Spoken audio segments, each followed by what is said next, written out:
give your last words of advice for business owners in other countries who want to come to the US? Like, in your experience, what would be like the best advice that you can give them?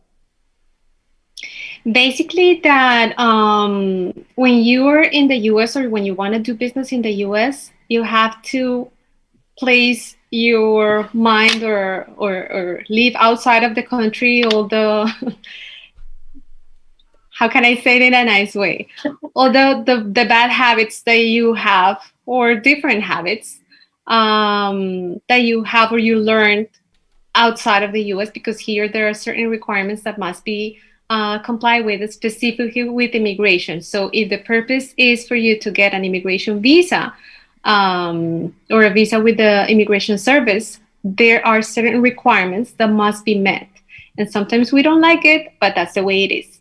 Mm-hmm. So we have to be just open to follow the whatever is out there to do, and it's not that difficult, but it's sometimes the business owner makes it a little bit, yeah. It's the mindset. And Lizet and I worked together in the past, and we would always say to our clients, you know, you're not in your countries anymore. And we can say that because we're immigrants. So it's like we're not in our countries anymore. We're in the US. And in the US, they do things very, very different, and they're very structured.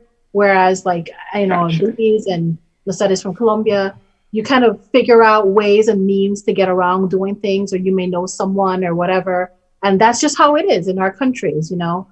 But here, when you're dealing with an entity like the USCIS, you have to switch your mindset to remember that you're asking them permission to do something within their country. So if they're asking you to give me this checklist of 20 things, this is what they want.